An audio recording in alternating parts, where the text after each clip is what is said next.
A Sioux Falls police officer is recovering after being shot while responding to a welfare check Tuesday night. Police say officers were called to the eastern part of town just before 10 o'clock.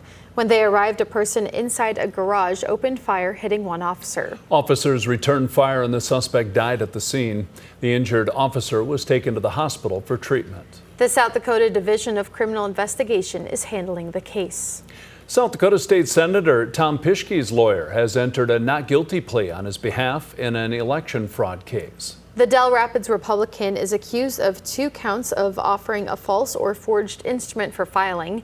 In this case, precinct committeeman or committeewoman statement forms. In gathering perspectives for this story, KELOLAND News reached out to people on each side of the political aisle. I truly believe that the people that voted him into this office expected their representative to be held to the highest standard of decorum and integrity. I believe state legislators have to be trusted by the people they serve, and we cannot govern without trust.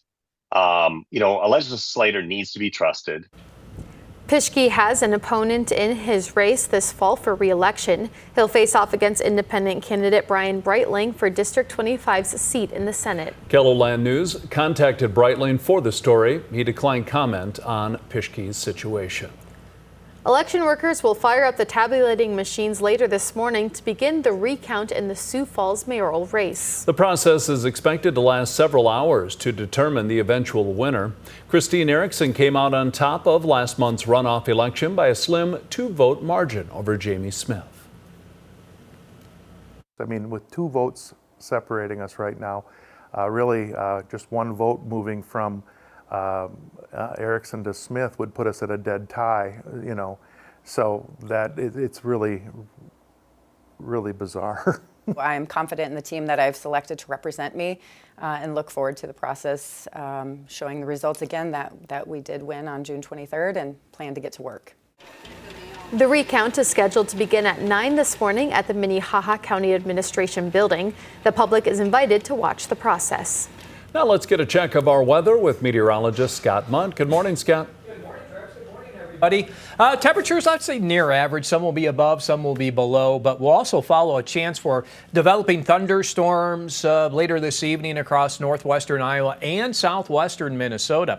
You see our temperature will reach about 87 in Sioux Falls, 83 in Worthington, where they've had a couple of showers, thunderstorms move through this morning, and we'll see if we get anything to develop later this afternoon and evening in and around the Worthington area, and that may stretch to the south across northwestern Iowa. Brian, I have more details on your forecast coming up. Thank you, Scott. The Find the Queen of Hearts fundraiser rolls on at the Remedy Brewing Company. The jackpot is now approaching $60,000, which will be split between the eventual winner and Dakota Dachshund Rescue, which will spend its share primarily at the vet.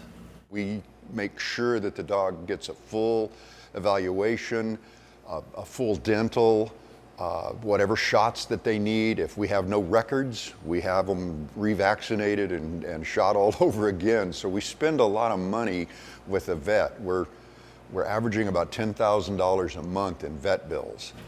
The drawing is every Tuesday night at 7-11 at Remedy. Online ticket sales are open until 3:30 p.m. on the day of the drawing. We provided a link with complete game details under this story on KELOLAND.com. A Dell Rapids business is aiding a fellow establishment in need. The Dell's Theater is going to have a different raffle item this Saturday, raising money for Pins, the bowling alley that burned down recently. As it is a movie theater, they're also showing a special film. We also have a free showing of Ratatouille at 10 a.m. and we kind of chose Ratatouille just because it's all about a chef, and Casey loves cooking, and so right now he's not cooking. The Dell's Theater is opening at 9 this Saturday, and they're hoping for a full house to help support Pins. It's shaping up to be a scorching hot weekend in KELOLAND.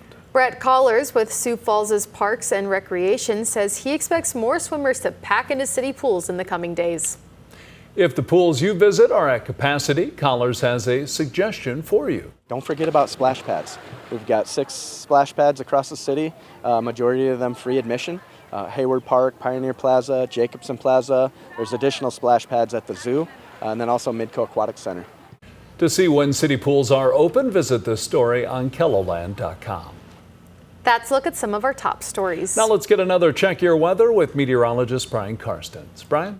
All right, yeah, and speaking of hot weather, boy, that's a big theme of the extended forecast. We're going to talk all about this on today's edition of Weather or Not on KELOLAND Plus. This could be record-breaking heat across Wyoming, maybe spilling into parts of South Dakota. That's not good when we talk about records in July. You know that that's going to be awfully hot potentially. Also, we've had some July talking points, some thunderstorms overnight, some heavy rain. Northeast South Dakota, we still have some flood statements out till 8:30 this morning. We've had locally 4 inches of rain around South Shore. Groton, actually, we've got a new number out of Groton that's even more than that, over 4 inches in town. So a lot of rain. North of Sioux Falls, of course, it kind of does dwindle a little bit closer to Sioux Falls, where very little rain has occurred in the city proper. But we're still watching radar trends this morning, so continue to watch that. Plus, possibility we get a couple more thunderstorms later today, northwest Iowa and southwest Minnesota. Here's the latest on Futurecast. These clouds kind of left over too through midday. We're only going to work in the 70s in the northeast today. And then where that front collides with that humid air in the southeast, those thunderstorm cells begin to pop up again. A couple of segments could go there. One maybe just a little east of Sioux Falls and another one down towards Sioux City. Bottom line is, yeah, if you catch a rain there with that, that might be the best shot for the southeast for a little while. We've got some reoccurring thunderstorms tonight in the west. That is showing up here. A couple of rounds here, maybe one even after midnight. And then maybe a little more rain in the southwest tomorrow. There is actually a slight risk of severe weather in the southwestern part of South Dakota on Thursday. Temperatures have been holding in the 60s and 70s this morning, and then there we go this afternoon. 87 degrees Sioux Falls, 85 in Rapid City. Get ready for that heat, and with this extended forecast in mind, just not a lot of rain to grasp right now. So we're going to keep it mainly dry. Overnight lows climbing back into the 70s again by early next week. But I would say the worst of the heat for Aberdeen probably waits until early next week. We still have time to evaluate how bad that heat's going to be, but it sure looks like there will be a few hundreds around, especially for central and western South Dakota. That is an awfully hot 7-day forecast, and of course it does dry out very quickly when readings get to these levels. Rapid City, 100 to 105 early next week. Check out more information online at KELOLAND.com.